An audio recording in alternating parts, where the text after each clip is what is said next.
Aujourd'hui, c'est le dernier jour, la troisième conférence que nous allons réaliser. Nous avons commencé depuis le vendredi, où nous avons essayé de parler sur pourquoi vivre s'il faut mourir un jour. Et aujourd'hui, hier, nous avons parlé d'un autre thème qui constituait à échanger autour de où trouver la voie qui conduit au royaume des cieux. Et enfin, aujourd'hui, nous allons essayer d'échanger autour de notre thème très important pour nous qui sommes ici sur Terre. Et le thème d'aujourd'hui, nous allons essayer de parler de pourquoi tant de misère et de souffrance dans notre vie. Je pense que c'est la question la plus importante et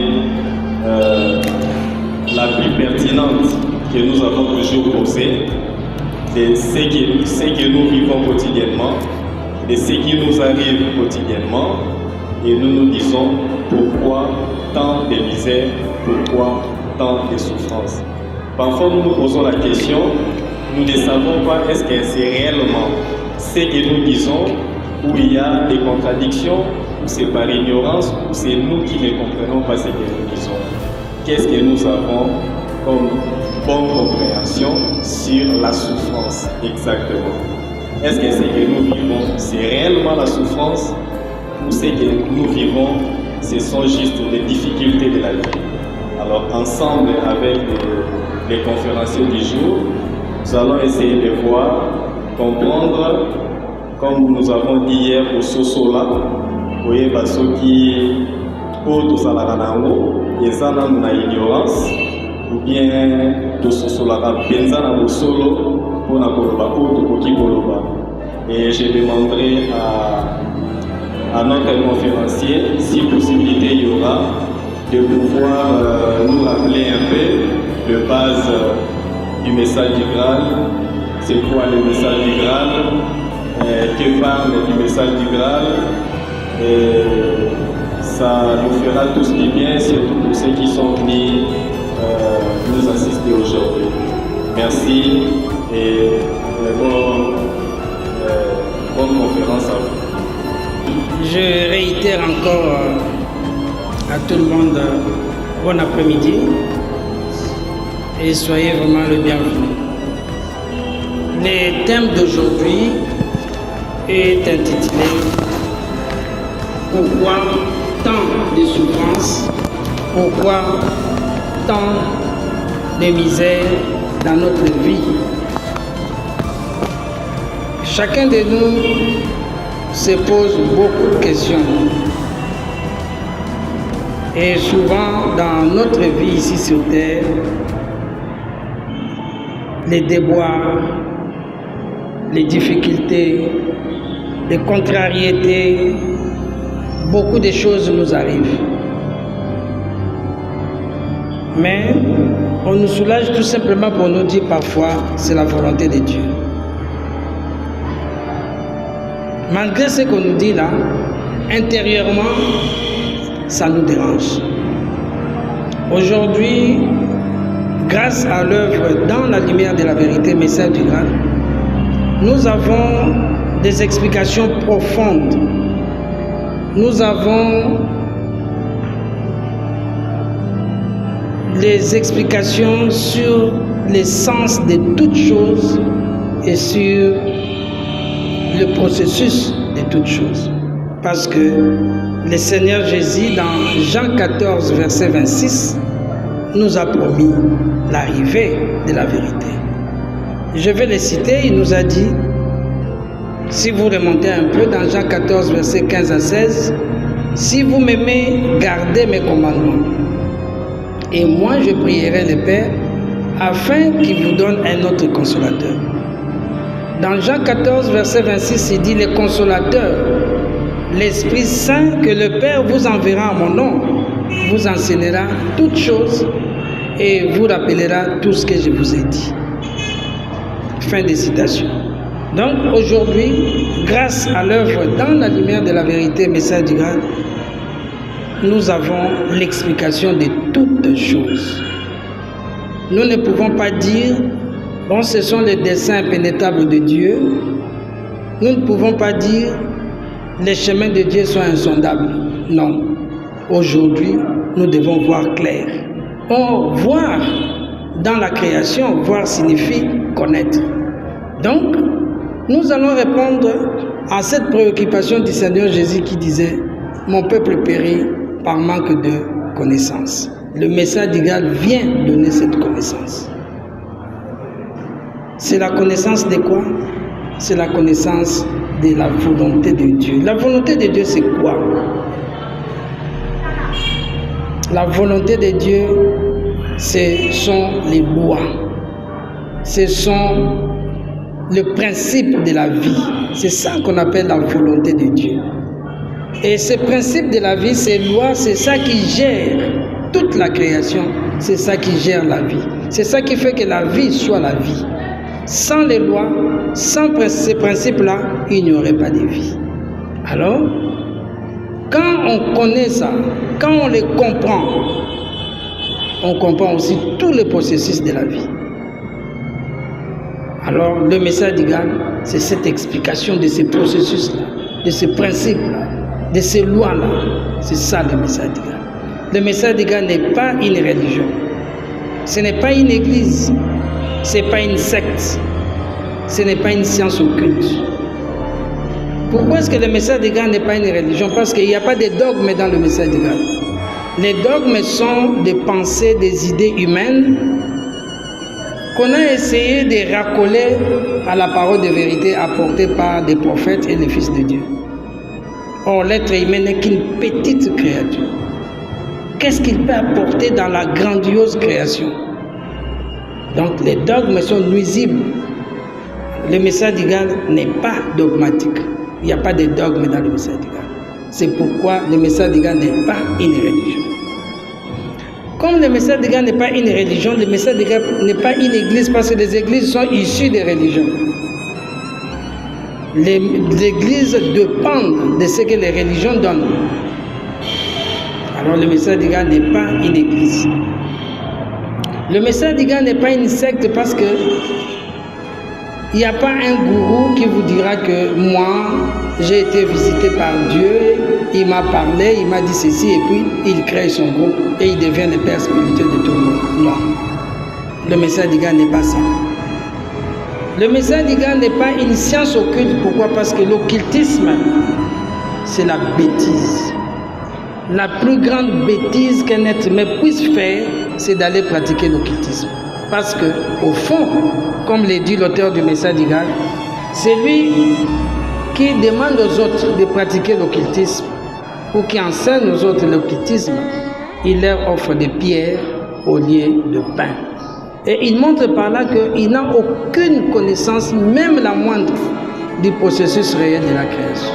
Il est moins qu'un élève qui ne connaît pas la matière. Donc, l'occultisme, c'est la bêtise, la plus grande bêtise qu'un être humain peut faire. Le message du Graal n'est pas une science occulte, n'est pas de la mystique, n'est pas de l'ésotérisme, n'est pas aussi le spiritisme. Parce qu'on n'invoque pas les gens qui ont quitté la terre. C'est lui qui quitte la terre. Il est ignorant, il va de l'autre côté. Il devient sage. Qu'est-ce qu'il connaît de plus? Peut-être il sait tout simplement qu'il continue de vivre. À part ça, il ne connaît plus rien. On va l'invoquer pour lui demander quoi? Le message du Graal n'est pas dans ce sens-là. On n'invoque pas, comme le spiritisme, les gens qui ont quitté la terre. Donc, le message du Graal, c'est la vérité entière. C'est la parole pure et authentique, issue de Dieu. Si, par exemple, nous avions raté Jésus, Jésus était venu sur terre, Jésus nous a parlé, mais Jésus n'a pas écrit. Aujourd'hui, grâce au message du Graal, on ne peut pas dire qu'on a raté Jésus. On récupère ses retards. Parce que le message du Graal, c'est la même parole que celle que Christ Jésus a apportée. À l'époque, Jésus parlait en parabole. Aujourd'hui, avec l'intellect de l'être humain qui est vraiment très développé, le message d'Igal explique les choses de façon élargie, mais sur le même enseignement, parce que c'est issu de la même origine. Pourquoi tant de misère? Pourquoi tant de souffrance? Chaque fois que l'être humain est en détresse, il lève les yeux vers Dieu et il pose cette question. Pourquoi je souffre? Pourquoi je suis dans cette situation? Qu'est-ce qui se passe? Mais les gens qui lisent la Bible, ils savent que quand vous ouvrez Galates 6, versets 7 à 8, il nous est dit, ne vous y trompez pas, on ne se moque pas de Dieu. Chacun récoltera ce qu'il a sémé. C'est écrit dans Galates. Ne vous y trompez pas, on ne se moque pas de Dieu. Chacun récoltera ce qu'il a sémé. Comment, dans le sens du message d'Igal, cela peut être expliqué? Nous tous, nous savons que le créateur de tout, c'est Dieu. La création, c'est son œuvre. Cette œuvre qu'on appelle la création est une œuvre vivante. Comme notre corps là est vivant, nous-mêmes nous sommes vivants. La création aussi est vivante. Mais qu'est-ce qui fait vivre la création? Qu'est-ce qui fait fonctionner la création? Qu'est-ce qui fait que la création soit cette œuvre-là vivante? Ce sont les principes de la vie. Ces principes qu'on appelle loi. Alors, il y a la loi des semailles et de la récolte, qu'on appelle aussi la loi du donner et du recevoir, qu'on appelle aussi la loi de l'équilibre. On appelle aussi cette loi, c'est la loi des causes à effet. Si nous savons que toute la création est gérée et régie par les lois, nous allons dire automatiquement que les hasards n'existent pas. La création est une œuvre parfaite parce que son créateur, Dieu, est parfait. Tout ce qui sort de Dieu est parfait aussi. Donc, biso bato ya mokili tomitunaka mingi mpona nini na bomoi na ngai kaka mikakatano, mpona nini makambo eza kotambola te, mpona nini pasi na pasi elakisi nini na libota na ngai, esika nazali makambo nyonso tu pasi na pasi ewuti wapi? Bamosusu bakanisaka balobi nzambe obosani ngai, ça se dit aussi, mais esengeli biso nyonso toyeba ete biso toza bikelamu tofandi na kati ya mokili oyo ezali ndako ya Nzambe. Mokili oyo ezali ndako ya Nzambe etambolaka na mitindo, etambolaka mpe na mibeko. Mibeko yango nde moto eza kosala ke mokili evivre. nakopesa exemple moko, mai ekangamaka esika moko te, mai etambolaka, banuage etambolaka. Biso moko soki ofandi mingi esika moko oyoka malamu te, esengeli obouge. Makila na nzoto etambolaka, misu na biso ezalaka kokangama boye te, ezalaka paipai. Motema na biso ezala toujours en mouvement, eza principe ya vie. Soki omoni nzete ndenge ezali wana, ozwi etape moko olongoli yango, tala yango quelque temps après makasi ebandi kosala nini, ebandi kokanga, parce que olongoli yango esika mouvement nango ezalaki. Ndenge moko na mai soki ndenge eza kotambola, soki olongoli yango tie pembeni, olongoli ndambo tie pembeni, efandi wana quelque temps après ekoki mpe kokanga ebimisa so. Eza principe ya vie, babengi yango lopoto loi ya mouvement. Or loi ya mouvement yango mpe tobengi yango loi ya réciprocité des effets, loi des causes à effet. eloko nyonso tout eza na cause. Eloko nyonso tout eza na cause. Mais biso na terre mobimba tovivaka ba effet. Tovivaka ba effet, mais cause ezali. Nzete amanga so omoni nzete amanga mokokoli moto ezalaki mpo ekoma nzete amanga. Mais nzete amanga wana mpe botamaki yango moko te par hasard. Ndenge tofandi awa na kati ya salle libanga moko ekoti ya pum etuti ata moto na elongi obiaki ebeti na mur biso nyonso tourne elongi totali ewuti wapi parce que toyebi ke ewuti quelque part.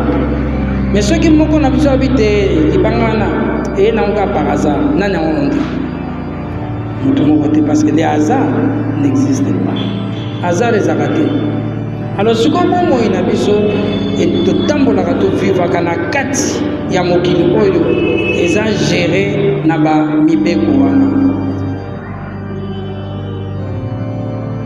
Soki okanisi oloni, soki olobi oloni, soki osali likambo oloni.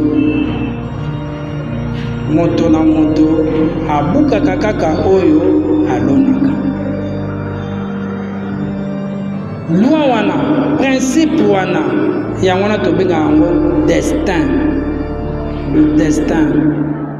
Destin ezali nini? Destin ezali moto na moto alonaka pe abukaka. Yango babengi destin. Nzambe mukolo moko te nzambe akodeside ke yo tel lobi okozala président de la République, mosusu wana akozala porteur, mosusu kuna akozala sentinelle quelque part. Nzambe azali justice, na kati ya justice na ye, na kati ya bosembo na ye, na kati ya bolingo na ye, Nzambe atia nyonso ndenge atia mopepe. Ndenge tomonaka moi soki ebimi na likolo kuna mutu moko ta bako Nzambe atindeli nga quantité moi koleka bato nyonso tu, ou bien Nzambe atindeli nga oxygène koleka bato nyonso tu. Nzambe atia na kati ya banzoto na biso, atia bapoumon, atia système respiratoire mobimba mpona mutu na mutu acapter oxygène pour respirer malamu. Nzambe asala injustice te, afavorisaka mpe mutu moko te. Tokanisaka te bon okuna Nzambe abénir ye, okuna kote Nzambe abénir ye te.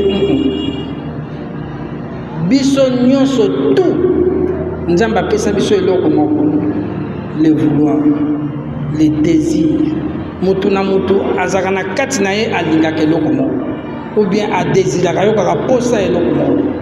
On vouloir wana na désir wana yango nde mutu eyali efungolaka mibeko wana. Tango eza kofungola mibeko oyo lingi yango nde yo bendi. Makanisi na biso eza nango expression à vouloir. Maloba na biso eza expression à vouloir.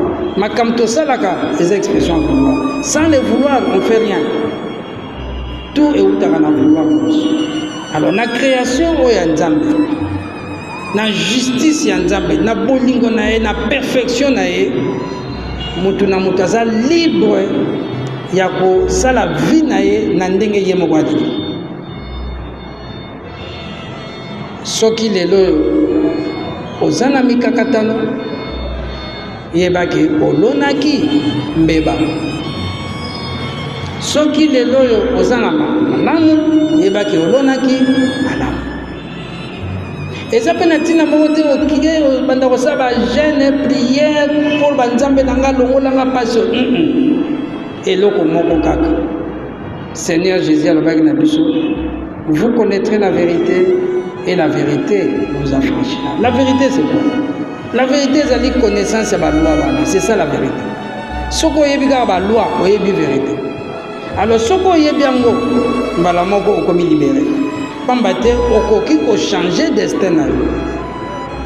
Mutu mususu a changer destin na yo. Toyokaka ba musicien na biso ta musu ba yembaka balobaka nini eloko baba ne vient ni de l'Orient ni de l'Occident mais Voilà, la bénédiction ne vient ni de l'Orient ni de l'Occident. Ça vient de Dieu. Quand balobi ça vient de Dieu, c'est-à-dire et na balwa na. Soko lingi nzamba bénir yo. Salela balwa. Côté nakati ndenge balwa et salaka salela yo et si ozo bénédiction. Malheureusement, biso totikala ta mukolo moko te ko kanisa ke volonté nzambe ezelo mususu. Bolingo nzambe ezaba eloko mususu. Bolingo nzambe ezali mibeko. Bolingo nzambe ko kabolongo na mibeko te. Bato mingi ba se poser la question, mais nzambe za wapi? Ndenge nini bato baza ko souffrir? Ndenge nini bato baza ko ndenge nini misère bo? Nzambe za wapi? Ba mususu kutu bakoma ko kanisa ke nzambe peut-être ti akufa na ye. Nzambe azali justice. Deuxième commandement de Dieu, le biko kamata kombo ya nzambe pamba pamba te.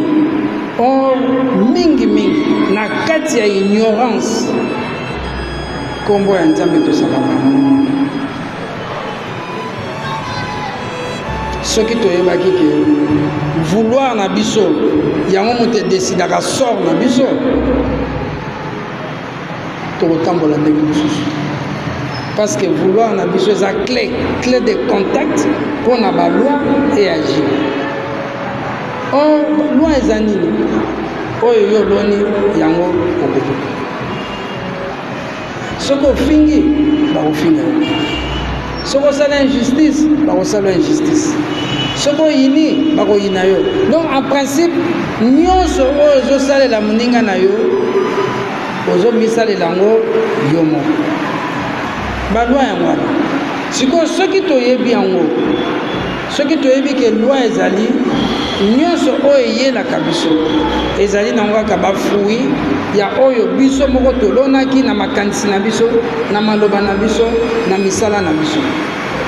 Mutu na mutu akozala na kapasité ya koyeba sikoyo oyo situation ozovivre na moment wana. Koloba te que famille na biso bandoki baza na famille, oh famille na biso toza freiné, famille na biso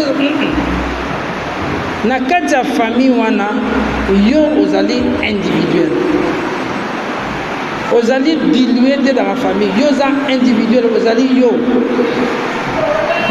en tant que membre ya famille wana makambo yo za ko vivre kuna eza makambo yo osala. Mais eloko ni ezali ke ndobotama na famille wana. Qui se ressemble s'assemble. Basoso bazaka esika moko, mabata bazaka esika moko, bataba bazaka esika moko. Ça c'est la loi de Dieu. Tant que tobotama na ma famille, c'est cette loi là. Ce qui famille wana eza ya bato lokuta, ce qui obotami kuna ibake yoza muta lokuta.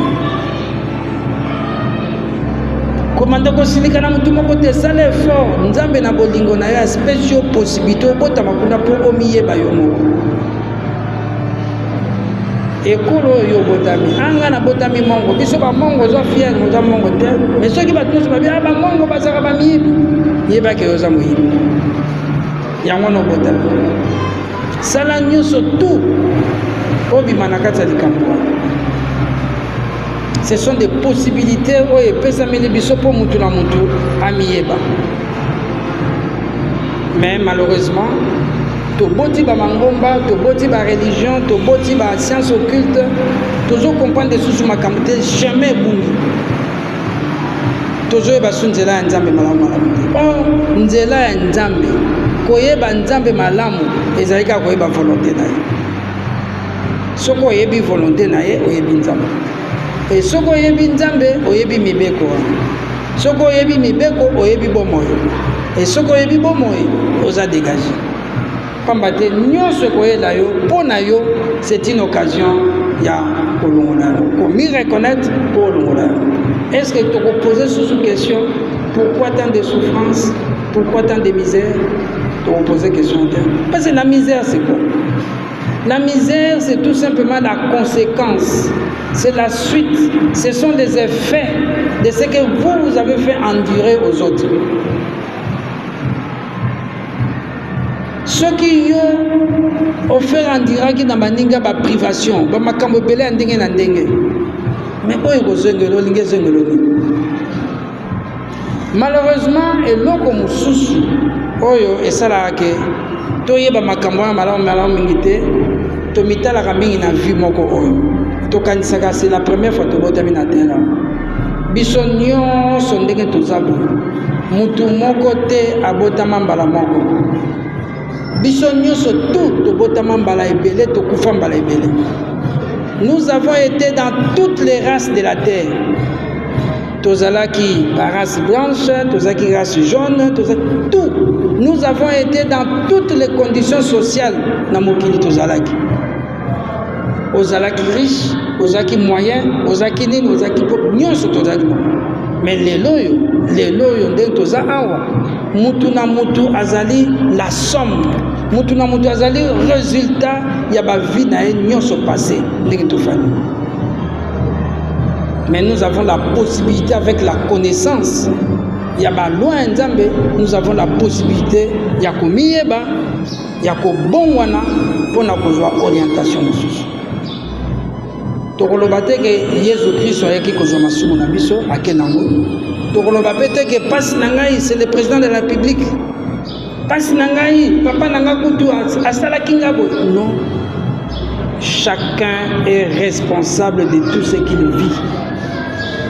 Et chacun a la possibilité de transformer sa vie. Mais il n'y a qu'une seule chose, avoir la connaissance des lois de Dieu. Nakotanga extrêmement qu'on a besoin un message grand.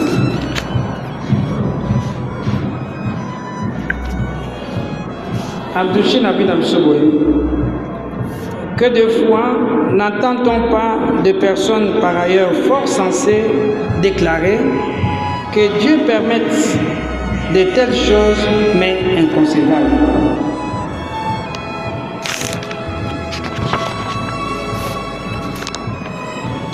Or, ce qui est inconcevable, c'est que des êtres humains puissent tenir de tels propos. Cette remarque montre à quel point Dieu est petit à leurs yeux. Il donne ainsi la preuve qu'ils se l'imaginent comme étant un Dieu qui agit arbitrairement. Mais Dieu n'intervient jamais directement dans toutes ces petites et grandes misères humaines que sont les guerres, les malheurs et autres vicissitudes terrestres. Il a, dès le commencement, tissé dans la création ces lois parfaites qui effectuent auto-activement dans l'incorruptible travail, si bien que tout s'accomplit avec une précision extrême et se réalise éternellement, immuablement. Tout favoritisme, de même que tout désavantage, se trouve par conséquent exclu et toute injustice est à jamais impossible. Dieu n'a donc nul besoin de s'occuper particulièrement de ces choses.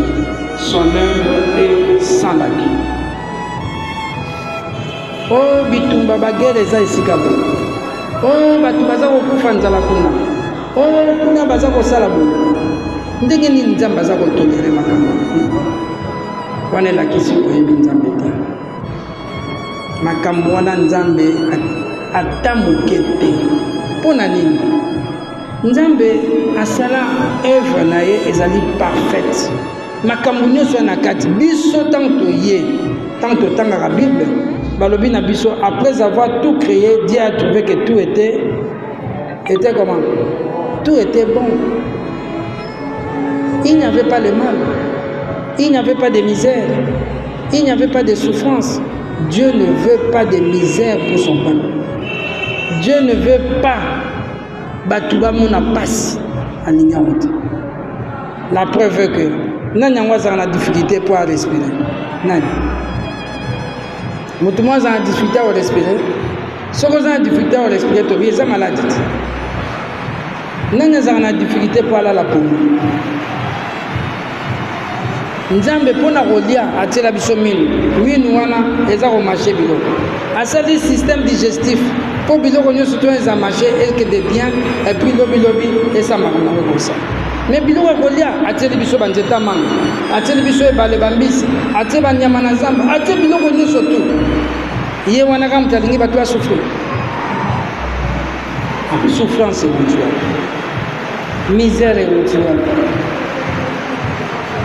nakopesaka exemple moke biso nyonso tu tozalaki bana na kati ya bandako mpe ya baparent soki papa alobi na ndako bino nyonso bana na pokwa bino nyonso na 19 fo boza na ndako au lieu que yo banda kozongaka na 19h okoma ozongaka 22h 23h papa oza na esengo na papa oza na esengo yo moko okotisi na kati ya bomoi no na kati ya ndako wana okotisi bapasi badifficulté baincompréhension parce que otosi mibeko wana c'est la même chose soki biso nyonso tu tobandaki kolanda bamibeko ya nzambe soki tolandaki na bolingo na ye kuta kopesa biso 10 commandement lisusu so tolandaki mitindo na ye bamikakatano engaki ezala te soki botali bamitindo oyo ya nzambe tozwi koboma te koyiba te kobuka lokuta te soki tolandi yango nyonso tu bozoremake ke ezoprotege biso pamba te soki obomi bakoboma yo soki okosi bakokosa yo soki oyibi bakoyiba yo parce que soki okosi olondi kokosa okobuka nini kokosaka donc na bolingo na ye atili biso bagarde fou mpo bamakambo ya mabe ekwela biso te mais biso mo tozovivre ndenge donc mutu na mutu soki ndenge tofandi awa mutu na mutu soki amitali mutu na mutu soki asali examen de conscience bapasi nyonso oza kovivre bamikakatano nyonso oza nango yo moko moto oza à la base alors comprendre que eza yo moko luka oyo se transforme soki ose transforme makambo nyonso tu wana mon peuple périt par manque de connaissance. Nous devons avoir la connaissance pour nous transformer. Donc, au fond, origine, il y a la souffrance. Origine, il y a la malheur. Origine, il y a la misère. Et Zali, bissomo. Ce qui est dans le bissomo, c'est-à-dire chacun individuellement.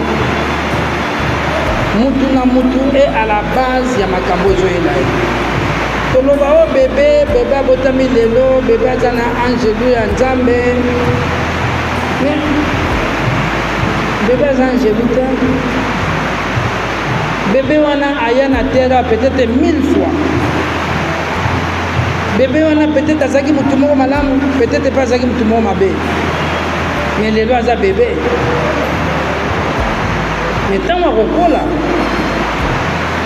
biso moko tokóma ye moto bi babotaka mwana kasi babotaka motema te pamba te makambo akoma osala okomi kokama pourkoi parce mutu na mutu aza na nzela na ye mutu na mutu mpe ndenge toye boye aza na makambo oyo ye asala mais aye mpo abomisa donc soki tomituni mpo na nini mikakatano mpo na nini misère mpo na nini basouffrance na bomoi na biso réponse ezali parce que toboyi tolingi te kolanda nzela ya nzambe toboyi kolanda balwa na ye nzela ya nzambe ezali te okende église oyembi obini opesi mabonza ce n'est pas ça c'est pas la voie de Dieu.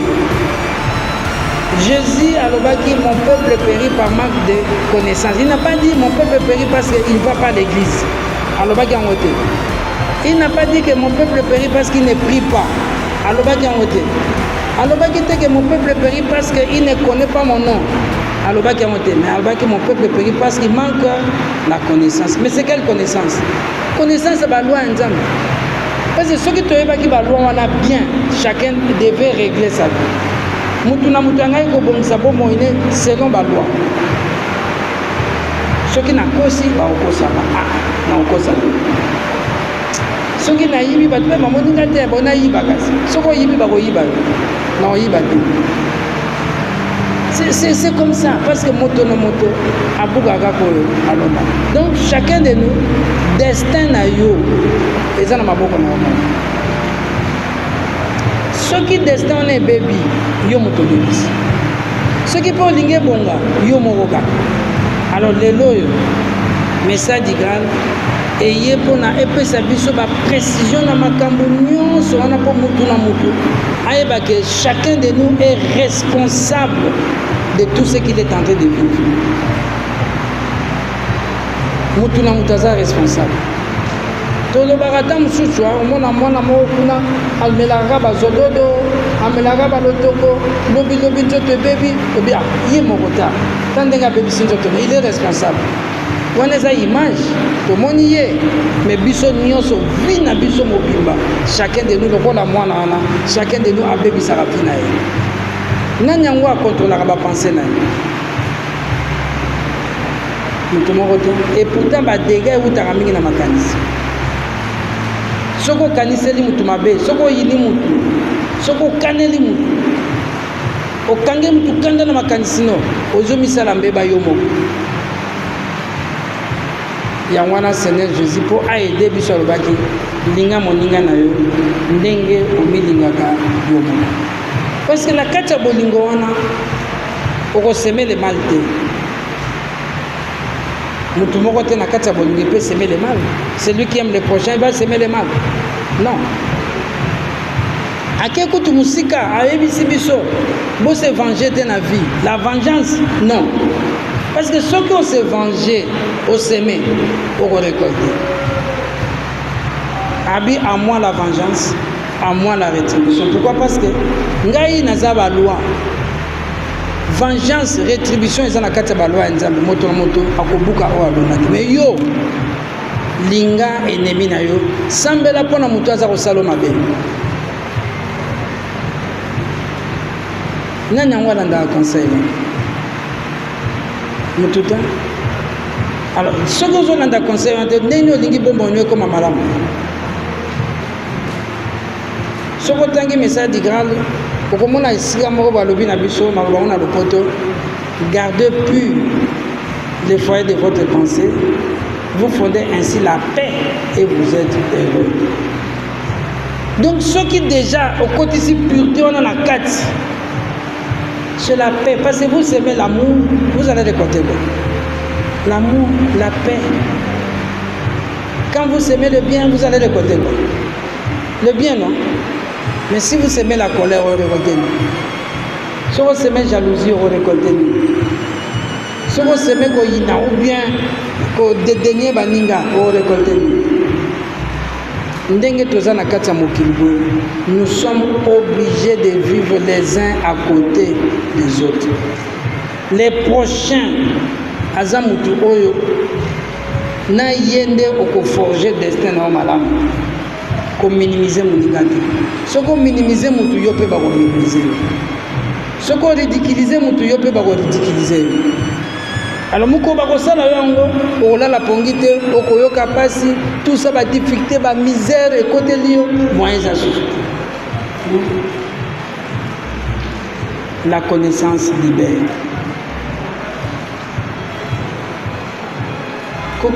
Koyemba, kobina, kosala jeune, ce n'est pas ça. Soko lingi, ba difficulté, ba makamone kende, yo bongwana kati, bongwana. Devenez nouveau. Ndenge Jésus a dit Nicodème, il faut naître de nouveau. Botama esika. Ko botama esika, tama kamiso pembeni, joa mibeko nzambe tana bomona. Banda ko vivre. Les 10 commandements de Dieu, les 10 commandements. Clé, secret, il y a réussite dans la vie. Secret, il y a la misère. Secret, il y a la souffrance. Les connaissances, les 10 commandements, appliquez ça dans votre vie. Appliquez. Appliquez. Il faut que nous soyons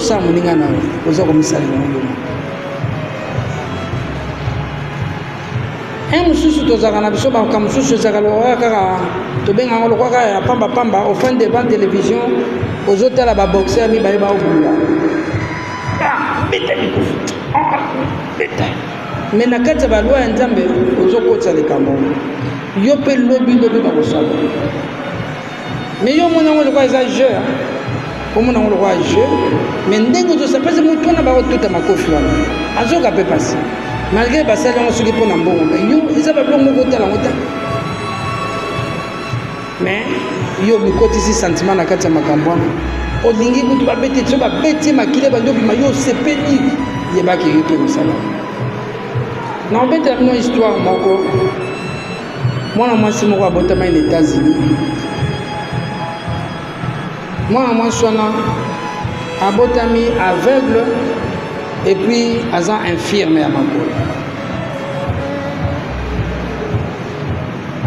mwana mwasi wana baparent na ye bazokomprendre te ndeni mwana banda abotamaki na mboka na biso toza na possibilité ya koede na bamakambo wana mingi parce que science s'est développé makasi mais ezosimba te qu'est-ce qui se passe bakendaki kokutana na mwasi moko komona eyalaki Susan Rice mwasi wana ye azalaki lokwa voyante alobi mwana mwasi oyo na vie passée na ye azalaki na Grèce antique na ba avant Jésus abota azalaki na Grèce antique bazali kozwa ta mosusu ba prisonnier so basali bitumba bazwi prisonnier batie wana prisonnier abunda na Lyon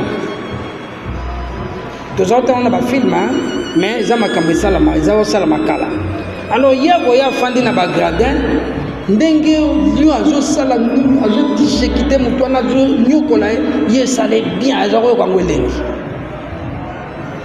bazalaki susu na système mosusu soki bakangi baprisonnier de guerre bakozwa banini ebende batie na moto batie na miso mpona boba bango miso ye bageste nyonso bascène wana nyonso ezosala bien.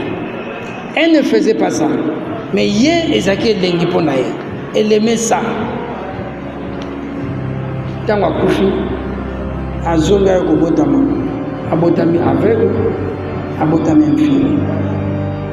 Suite, il y a esengo azaki nango ya komona badinga ba souffre.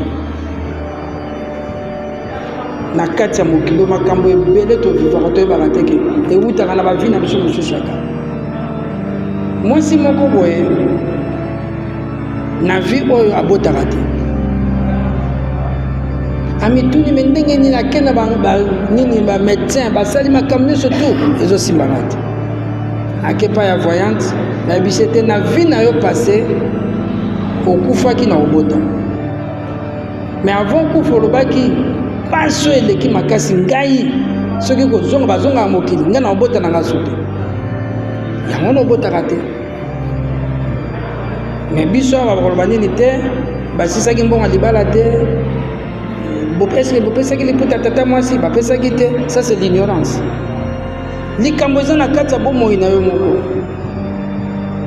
mais toyebaka te ce qui fait que la raison d'être l'explication ya ba misère l'explication ya souffrance nyonso eza na kati ya loi wana chacun récoltera ce qu'il a semé mais ba misère wana ba souffrance wana pona biso ce sont des occasions pour bitomiyeba eza na kati wana bolingo ya nzambe eza na kati justice ya nzambe eza na kati po mutu na mutu azwa occasion ya kobongwa au lieu lela au lieu se lamenter au lieu se plaindre ofandi nie o remercier nzambe merci opesinga occasion na miyeba mais pesanga force na meka koandire makambo nzambe akopesa force mais soko oza komilela oza kosala makambo koyimayima lelo oyo tobongola meme kosambela na biso ekoma mabondeli pamba te pasi teleme eleki tokoma kodeka kobondela na église alors que tozaka na posa eloko moko la connaissance soki tozwi connaissance bamakambo nyonso to ozala mosuku alors mpona koclôturer na kotanga extrait mosusu na kozwaka na message grand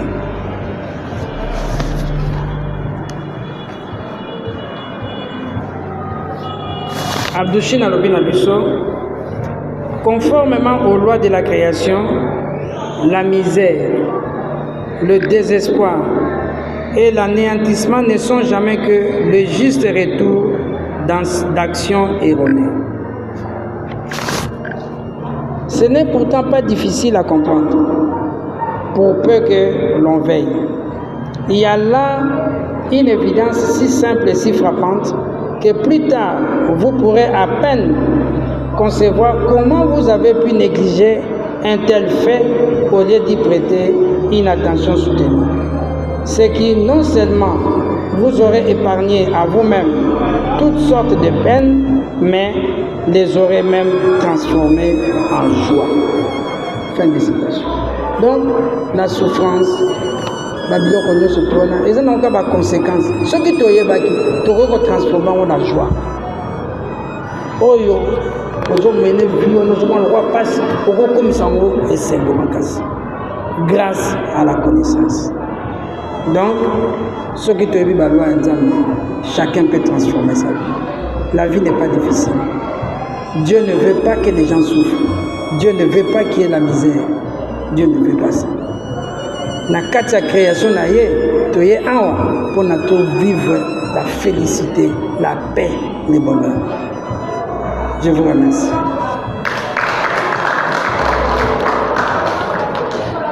Et sur les conférenciers, aujourd'hui sur Terre, nous remarquons que nous tous n'avons pas la même vie. Il y a la différence, il y a les inégalités. Il y a certaines familles qui vivent très bien par rapport aux autres. Alors, allez-vous nous donner comme réponse sur cette question concernant ces inégalités? Merci beaucoup. Soki biso nyonso tu tozalaki lokola bandeke bamwano nyonso tu baza ndenge moko, bazalaka na geste moko, bazalaka na mouvement moko, bazalaka ndenge moko, bataba nyonso tu baza ndenge moko. Mais biso ba être humain toza na eloko moko eza kodiférencier, c'est le vouloir, le libre arbitre. Chacun de nous est doté du libre vouloir. Le libre arbitre, c'est ça qui fait qu'il y ait inégalité, qu'il y ait différence entre les hommes. Parce que chacun se détermine selon son vouloir. Chacun fait son choix. Devant plusieurs possibilités dans la création, chacun fait son choix. Chacun veut vivre sa vie selon son choix. Or, ceux qui besoin sur tout Olanda qui volonté en Olanda qui va loi wana en to vivaki en na kati ya ba choix na biso inégalité na biso na différence na biso ingeke za te différence ko tozo déplorer lelo ba musu bazana pasi ba musu bazana pasi bon tokanisaka parce que soto mo mutazana mbongo mi tokanisa za pasi te mais bazana ba maladie musu chronique na kati ya famille na bazana ba cancer oyebi te bazana mikakatano ebele oyebi te. Donc nous voyons seulement un aspect extérieur. On veut mesurer la vie par rapport au bien matériel. Mais la souffrance qui est dans la famille, on ne sait pas. Ça aussi, c'est un problème. Mais les inégalités entre les hommes, la différence entre les hommes, c'est quelque chose de tout à fait naturel. Parce que nous sommes dotés du libre arbitre. Dans le cas du libre arbitre, chacun récolte ce qu'il a semé. Vous comprenez? Donc, et là, comme on soutient la inégalité, et là, comme on soutient la différence, sinon notre libre arbitre, notre libre vouloir. C'est ça qui détermine les tout. Ce qui fait que le destin, na kati ya famille na bino kaka bobotami ata boza na mbongo ebele mais so bobotami 5 mutu na mutu aza na destin malgré bosangani bino surtout mutu na destin na et puis donc bosangisi bino kuna affinité moko. Peut-être, mingi babotama ata musu na famille riche, peut-être aussi la cupidité, le koso ambo, et tina muta botama. La cupidité, et tina muta botama. Ba makambo belé, et tina muta botama. Donc makambo za ebele, o influya sur ko botama na ba famille, mais inégalité na différence, c'est le libre vouloir. Ça va? Vivre tout le monde à la verre, na parole oyo tobengaka parole ya nzambe oyo eza na kati ya bible. Cela tolingi toyeba différence nango ezali nini parce que parfois tokomona ke no tomesani mingi na koyeba ke no la bible liloba nzambe ezali na kati ya bible, mais tomoni mpe livre ya vert oyo ezali babengi enseignement ya message du Graal. Alors tolingi toyeba différence nango ezali nini na bible na livre oyo tomoni ya vert oyo. Merci pour la question. Na classe tant tozalaki na école primaire toyekolaki calcul, livre ya calcul mpe ezalaki. Tant tokomi na humanité toza na livre ya algèbre, mais ebandaki na calcul tokomi na algèbre. Différence ni entre livre ya calcul na livre algèbre ezali banotion na ndenge ya développement ya bato na niveau ya oyo bakomi na algèbre baza su na niveau ya calcul te. Calcul ezalaki na niveau ya C, na niveau ya bana ya primaire, et puis là comme na secondaire comme na livre algèbre. De la même façon,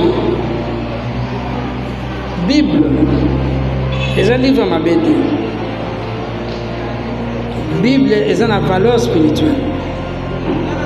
Mais Bible est une étape, il y a développement à biso tant que la spirituellement, c'est une étape pour la primaire.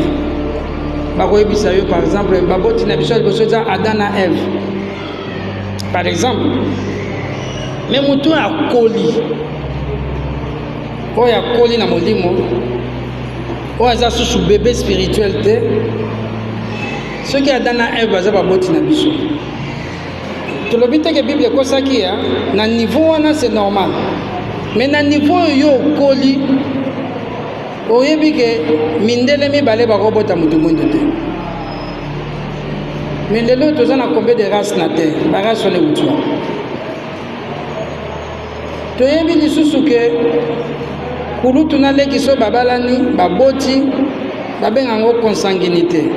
Même na banyamaso boko la bangulu, bangombe, tout ça. Basala que on y soit babotami et si comme on va kabola kabango. Sinon tes consanguinité génération ne go melati. Rien que n'a pas fait wana, tu dois comprendre déjà que il faut aller au-delà de cette connaissance. L'homme qui a Caïn a bomaki Abel. Mais Caïn a quel nord pour la moisson à Outakwa. Parce que dès la bomie Abel, moi non à Botamaï comme les agues Enoch.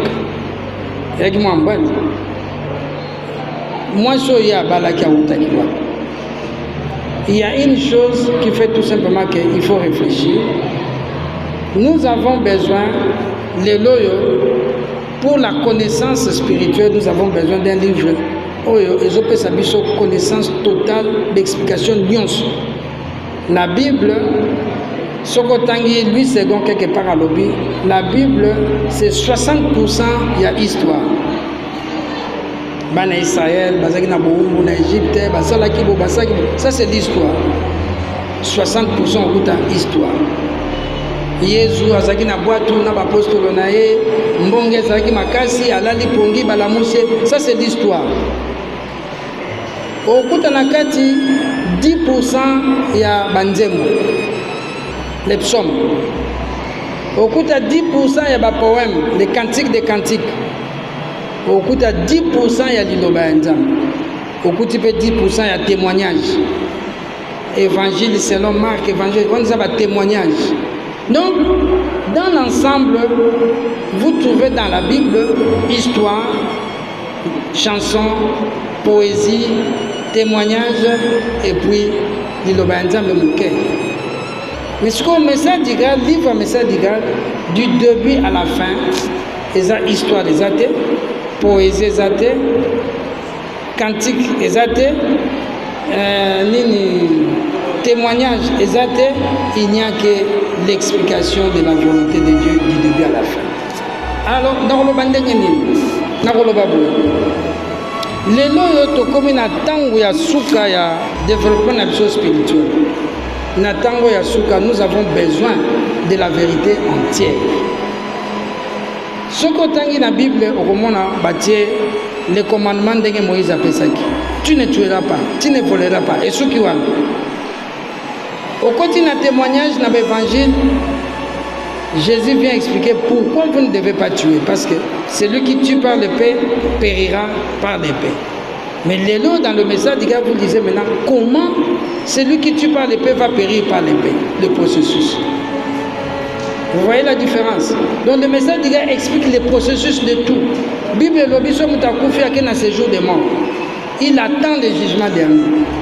Le message du gars explique le processus de la mort. Qu'est-ce qui arrive? Où va celui qui décède? Comment ça se passe? Donc c'est l'approfondissement de tout. La différence c'est que le message d'Igal explique la vérité entière. La Bible énonce la vérité. Annoncer la vérité, et puis vérité, c'est le message d'Igal. C'est ça la différence. Donc, la Bible c'est un tremplin qui vous permet d'accéder à l'évangile éternel. C'est un tremplin. Ou bien c'est un pont. C'est un pont qui fait accéder les gens à la vérité entière. Mais il ne faut pas s'arrêter au niveau de la Bible. Il faut traverser les ponts pour rencontrer la vérité. Merci pour la parole. Ngana lingina bakisa mukie par rapport ya nyonso mesikinke la lobby. Pour mutuna ezalaki Bible différence Bible na livre vert. Mais Bible ndenge mesikinke la expliqué na opesa exemple peut-être apesa kike tango to bébé abotami amelaka mabele ya mama. Soki apusani babakisi potopoto. Soki apusani lisusu bakotia biloko oyo ekotonga nzoto na eti ekokoma mukolo. Alors Bible ezali lokola mabele ya mama. Sikoyo biso bikelamu tozalaki na posa ya boyebi ya vérité. Tangu tozwi Bible tozali lokola ba bébé. Sikoyo tokoli tozana posa ya biloko oyo etongaka molimo. Donc elimo na biso ife ekola tozana posa ya boyebi mobimba. Sikoyo elo mususu na lingina loba boye. Tangu tozotuna différence entre Bible na livre vert. Batu mususu pe bazana mikanda na bango basalelaka. Bible pe ye moko azana ba Bible ebele ba kombo ebele. Pona koloba ke boyebi la vérité oyo biso tozana ngo posa esuki kaka na mikanda oyo bapesa biso te. Et puis mikanda wana oyo bapesa boyebi nyonso eza na kati te. Lelo yo mokili mobimba ozala na Bible, ozala na mikanda mususu yo tangaka. Lelo yo ndenge tokomi na ngonga oyo tokomi tozali na posa ya boyebi mobimba la vérité oyo lobi motone ezalaki où trouver le chemin ou la voie qui mène vers le royaume des cieux. Tokozwa yango na liloba. Donc liloba wana nde la vérité wana yango nde kopesa biso nzela ya kozonga na paradis oyo ezali mboka na biso. Nakanisi biso toye na conférence awa. Na conférence tango toye awa nakanisi na bisika mosu pe tokendaki ezala ekeno. Donc to banda activité to sambela. Mais na remarqué que na message du Graal awa tango balabi to sambela. To sambelité quand on a monté bande activité deuxième préoccupation là les aligner effectivement ngai moko nazali porter des croix du message du Graal mais to lingi pe to fongola pe ba mususu na mutuna na kotuna to mona ka bata message du Graal balataka ba veste ya ba noir na ba chemise ya pembe to mona ka pe bataka isine moko awa na netinga moko pe na na isine yango pe awa ni la solo bawa mais peut-être parfois ceux qui ngana yebi mais peut-être parfois ndeko musa yebité na ndenge tovandi awa peut-être exemple tuna pe ko tuna mame na cadre ndenge pe na tuni pe ko fungala pe baninga mususu yango na lingi to yeba nanu deux préoccupations wana to banda activité de sambelité et puis ndenge to lataka ba veste ya ba noir na ba bato remarka biso bato mo lataka ba veste na ba signe moko boya ba croix ngo ezan différent na ba croix mususu na moto muto na éclaircissement na merci. Bon, pour na ba veste basi balati ba veste tel Ma veste de votre toilette, tu vas bali. Non, en principe, ma camion se trouve au volontaire, mais ça a toujours quitté, ça va propre, ça va bien. Ceux qui ont j'ai dois abîmer l'ibissoir, parce qu'on a beauté mon corps, n'endenge balata que ça a des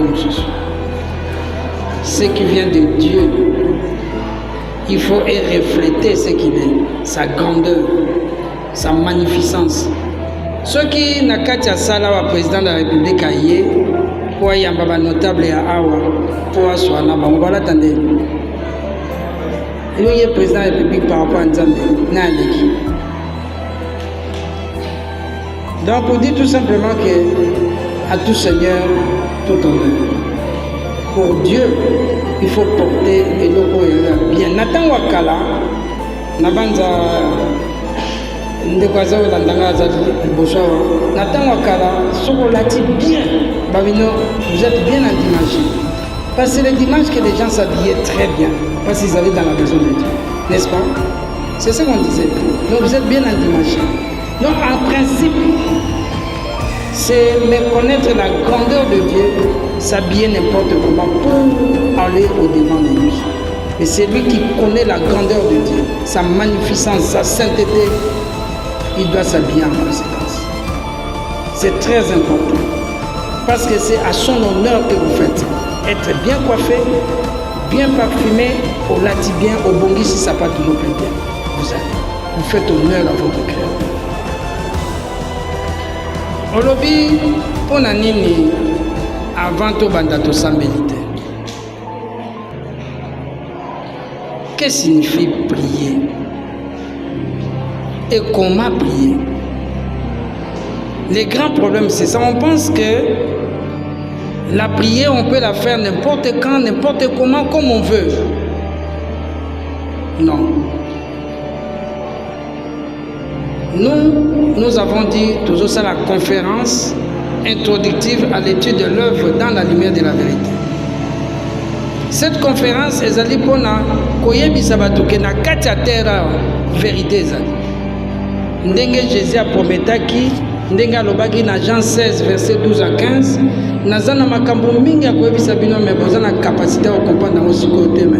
Na tango ya kuna mosungi mosusu na koya yende akopesa bino bosolo nyonso. Yango ande toujours koyebisa bato nyonso toujours kopesa bino bosolo. Même ceux qui otangi na Bible Jésus tant azokende foule ezolanda ye avant banda koloba na bato abana basambela bato batanga la Bible Jésus azosambela te so otangi ba acte des apôtres tant ba apôtres bazokende ba Paul banani bazondosa ba makambo bazosambela lelo yo même losambo ngo ekoma lokwa jeu losambo ekoma lokwa jeu na ndenge ndenge. Ozosambela nzambe longola esprit de distraction longola boye makambo le kamalamu esala moye ndenge toza et au nom de Jésus j'ai dit amen. C'est ce qu'on fait. C'est pas ça prier. Pourquoi ça ozosambela ti okomi na sokolobi au nom de Jésus? Jésus nous a montré la prière. Il nous a montré comment prier. Notre Père qui est aux cieux, que ton nom soit sanctifié, tout ça. Au nom de Jésus, j'ai ainsi prié. Mais pourquoi on a fait ça? Pourquoi on le fait? Madame Jolie Pogno Salam. Donc vous comprenez que ce n'est pas ça. Et c'est ça qu'on appelle prier. On fait n'importe quoi. Et on veut que tout le monde fasse ça. Non. Biso toye, awa toye prière toye conférence. Nous venons annoncer aux êtres humains qui sont comme nous, oh bazo sala distrait na ba makamusu ke bola muka. La vérité est sur terre. C'est que Jésus disait que mon peuple périt par manque de connaissance. Cette connaissance elle est sur terre. Et nous vous présentons le message divin. Lisez, ne dormez pas, ne vous laissez pas distraire par les choses de la terre. Les gens n'ont pas clinquant. Ce que vous faites, c'est que vous avez dit que vous c'est ça, nous présentons le message. Alors on va commencer par faire quoi? La prière. Non. L'heure de la prière existe. Ce matin, nous avons été à la prière. On a fait notre prière. Et quand nous avons voulu manger, Madame Bernadette, avant de manger, on n'a pas fait la prière. On a fait la prière. Mais ici, c'est la conférence. Nous venons annoncer que la pongi, même les journalistes, boye pour moussa na bino sa ba caméra te, boye pe en tant qu'être humain, bola muka. Ne dormez pas. Terre ndegezo makambo bo mona na Gaza wana. Makambo zo mona na Ukraine, ozo le kana est, ça peut arriver, ça va arriver aussi. Jésus a le bac en Matthieu 24. Quand vous verrez toutes ces choses, sachez que portez la vérité à Dieu n'importe. Vous verrez des faux prophètes, vous verrez ceci, vous verrez. Alors même, Batoubakoya, Kosaba, miracle, même des prodiges pour égarer les élus, ne les suivez pas.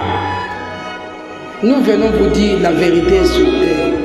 Nous, on ne vient pas faire des miracles ici. Mais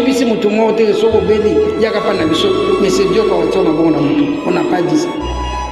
On n'a pas dit ça. Que Madame Titi Azambikou dit on n'a pas dit ça. On vient vous dire tout simplement que ce qu'on yebi mi beko ya nzambete, yebi mi tindo na ete mi kakata nous na moment. C'est vous-même qui êtes à la base de ce qui vous arrive.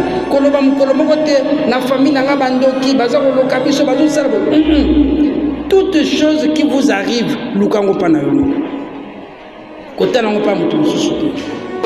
alors, ce qui te l'obine de la kisini, le Seigneur Jésus dans la prière de notre Père, pardonne nos offenses, comme nous pardonnons aussi à ceux qui nous ont offensés. Ceux qui te donnent la connaissance que tout ce qui m'arrive, c'est moi qui suis à la base. Automatiquement, vous ne pardonnez pas les prochains. C'est automatique, non? Parce que le prochain n'est qu'un instrument par lequel, oh yo, c'est là qui va te nous et zozongelo par lui. De là, le message d'Igal et Lobi, pardonner signifie ne tenez pas compte de la faute de l'autre. Pardonner signifie libérez-vous. Pardonner signifie sondez-vous. Robert la sous-gastrite, Robert la tension, ndenge ya sala kingai makambo ngana ko limbise lisusuté. Non, mutu aza na connaissance wa kosa makambo. Alobango peut-être. Robert la mutu te pona makambo basala ki. A comprendre que net chance ko ba yi mbongo albi mais c'est qui en toi ndenga mona za moyibi. Parce qu'on lui a volé. Vous récoltez ce que vous avez semé, non? Ce n'est pas ça. Mais ce qu'on y est bien, qui bien aux arrêtés. Aux assauts tourment, automatiquement la souffrance part. Parce que souffrance c'est l'accident. Souffrance c'est l'accident. Vous refusez d'accepter Makamboza que Yomo à la base. Parce que nous, la responsabilité, ce sont les autres. Et c'est là qui est. Makambo, ils ont eu la main, alors que ce n'est pas ça. Donc nous venons ici, non pas pour dire aux gens, bon, bon, cannabis, tout ça. Allez, vous allez répéter, on a zoba. Yesu nanga, Yesu nanga. Talangai, inokuna talangai. Nazamulai, Nazamulai. Anasukisi, au nom de Jésus. Amen, Amen. Bobeta mabok, bobeti mabok. Non, on ne fait pas ça. Parce que nous connaissons le véritable sens de la prière. On ne joue pas avec la prière. Le deuxième commandement de Dieu dit, ceux qui osent disposer au salamoté ne le faites pas. Ce qui était blasphème. Ensuite, la prière n'est pas une récitation. Ndeninga na kubandoloba, kolonanga bidogro bobani, kolonanga. Talangai kuna. Nazali mulai. Bon ndengi nini bino bozo répéter nga nazo bino. Mais wuti na kati na bino, oh prier ce n'est pas ça. Makambango wutiwa. Pourquoi on le fait? Alors maintenant, question vous allez pourquoi tout ça non, on ne peut pas le faire. Donc au fond, nous venons ici pour annoncer que la vérité est en bataille. Oh, il y a des gens qui font Ope amoni ke makambo ya salaka ngweleki lobi nda ko vérité yemo kaka. Mais nous avons fait notre devoir, nous vous avons annoncé parce que nous avons reçu, nous vous les donnons. C'est en donnant qu'on reçoit. biso tozwaki topesi bino oyo tozwaki. Merci.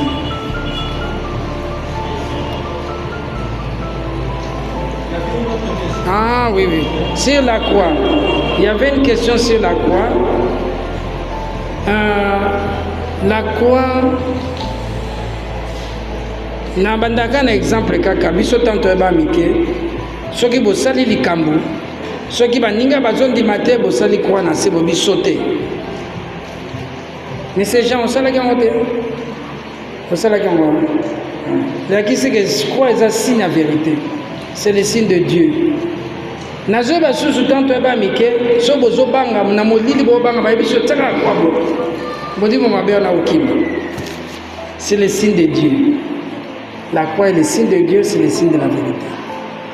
Ce qui biso tolati croix. C'est-à-dire que après avoir rencontré le message du grand, tu es en contact dans votre tangi. Tant to tangi to sosoli. Tant to sosoli to mais makamwa yango. Donc mokili po etambo ya malamu esengeli kosala nzamba lingi. Ngana boyi makamwa susu na olandaka nde nzamba lingi. Tant ozwi décision wana, c'est-à-dire vous voulez na bomo inayo vivre selon la vérité, dans la vérité. Signe visible les roi moto à côté na IDPS, ba pesa ba ba signe. Ba ebi ko muta IDPS ko muta pepper de ba ba onde na ba signe ga. Alors, dans la création où il n'y a pas de vérité, moi j'ai rencontré la vérité, je veux vivre dans cette vérité. Dans un signe dans votre. J'ai le signe de Dieu, c'est le signe de ma conviction, de ma certitude, et je porte ça fièrement, dignement. Dans la ténèbres, partout où je suis, quand on me voit, on sent que non, celui-là. Donc, ce n'est pas le signe crucifié qui Jésus. Signe crucifié qui Jésus, c'est le signe de la passion. On peut appeler ça aussi le signe de la honte. Parce que biso va être humain, nous avons eu le courage d'attraper le Seigneur, de bimisier le roi Moïse, le roi la zoba moroboy, de bomiller, de s'emboussiller, et puis de tirer la croix au bar romain, bazaro tia ba brigand, soko yibi, soko assassin, bazaro boma bango na ba croix. To ke boma Jésus. To zui croix wana te otsa na banda na biso. Mbelio ba bomi tata na otsa na ndongo. Obandi ko fuka ma mbelio na zala. Donc, nous ne portons pas la croix de la passion, la croix de la souffrance, nous portons la croix de la vérité. Les signes de Dieu. C'est la marque qui montre que nous, dans notre vie, nous voulons vivre selon ce que Dieu veut. Non pas ce que les hommes veulent, mais ce que Dieu veut. C'est ainsi que même dans la conférence, on ne commence pas par la prière, on commence selon un autre processus. Parce qu'on ne fait pas comme tous les autres. Nous sommes totalement différents des autres. Totalement. C'est pourquoi nous ne sommes pas une église, nous ne sommes pas une religion, nous ne sommes pas une secte, nous ne sommes pas une science occulte. Nous sommes dans la lumière de la vérité. Alors, là, la ligne est dans l'église de Mokikosoa, on a Banzamongo, au côté d'un message de grâce. Nous devons avoir un si ma vie n'a pas malobi, il faut approcher quand même message de grâce. Nameka koyeba na bozindo soki ezali penzani na sa l'expérience na lolenge na ngai moko na tana mpona yeba makambo ekokani nini akokosala mpo akutana na message du grade na banzango. Merci. Soki omoni moto nyonso to alati kwa ndenge tolati awa totambola nango visiblement ndenge totambolaka nango visiblement. Madame Bernadette, c'est ça. Soki ezando kenda nango visiblement. Donc soki ta Madame Bernadette alati kwa na visiblement otoniye na osa ndenge. Mais ce qui peut possibilité en ezate tozana ba numéro à contact. Soki tosili ici tokopesa ba contact ya moko moko na biso pour le moment tozana na permanence te awa. Tokoluka place moko ya bien visible, accessible à tous pour na toute la permanence na biso. Oyo ekozala ouvert chaque jour de 8h à 16h pour recevoir les gens. Mais à part ça, ma contact téléphonique vous permettre d'entrer en contact na biso à tout moment, comme vous voulez, quand vous voulez. vous serez servi. Oui. Ah oui, à part ça, tous appels à l'émission de Karana Radio Mbunga, chaque mercredi et chaque samedi de 17h à 18h. Chaque mercredi et chaque samedi de 17h à 18h, l'émission de et de Karana Radio Mbunga. Si vous faites à 17h, au moins de l'Oran et Bandité, je vous suis à 17h30. Samedi, et à 17h30. Mais, déjà à 17h, vous êtes à la Radio Mbunga, vous avez déjà vu pour entrer en contact avec nous. Vous avez une émission. La conférence, ils ont le rôle aux Anakati océan, comme moi, l'Itanga, Mokebo, Yama et Koekuna. Mais, Kosuka dans la conférence, aller au-delà de la conférence. Sauf qu'au-delà de la conférence, c'est des livres. Vous devez, chacun doit entrer en contact avec ça et lire lui-même. C'est important. Mais ceux qui ont bandit Kotanga, chaque mercredi de 18h à 19h30, nous avons un cercle d'études, c'est-à-dire, nous avons un message de gars, nous avons approfondir.